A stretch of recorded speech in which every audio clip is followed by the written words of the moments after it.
Genesis chapter 50, Jacob's burial. Then Joseph, leaning over his father's face, wept and kissed him. He commanded his servants who were physicians to embalm his father, so they embalmed Israel.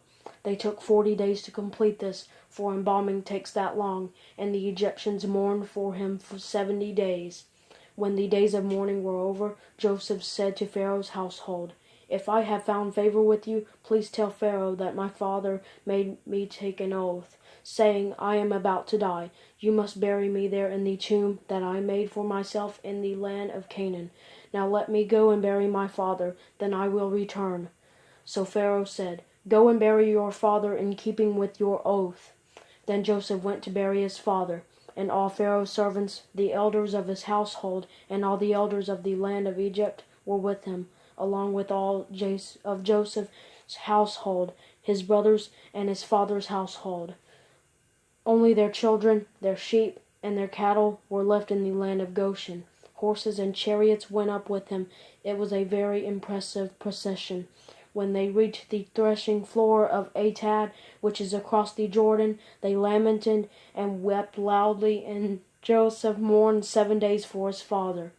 When the Canaanite inhabitants of the land saw the mourning at the threshing floor of Atad, they said, 'This is a solemn mourning on the part of the Egyptians.' Therefore the place is named Abel Mizraim. It is across the Jordan.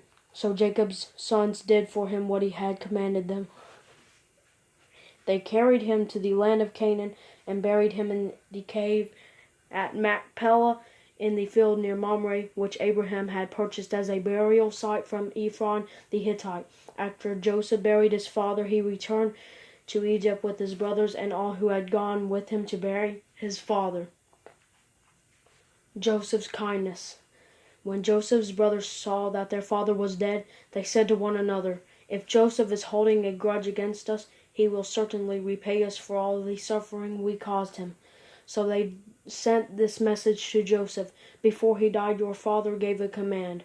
Say this to Joseph, 'Please forgive your brothers' transgression and their sin, the suffering they caused you. Therefore, please forgive the transgression of the servants of the God of your father.'"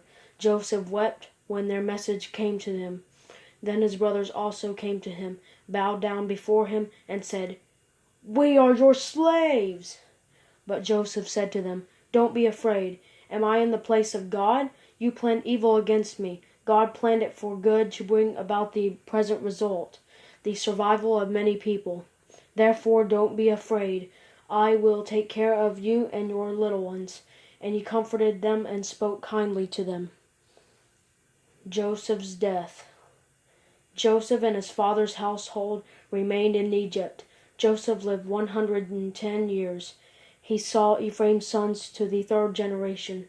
The sons of Manasseh's son Machir were recognized by Joseph.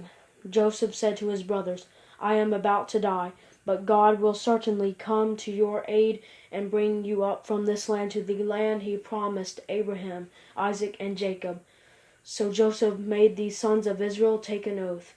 "When God comes to your aid, you are to carry my bones up from here." Joseph died at the age of 110. They embalmed him and placed him in a coffin in Egypt.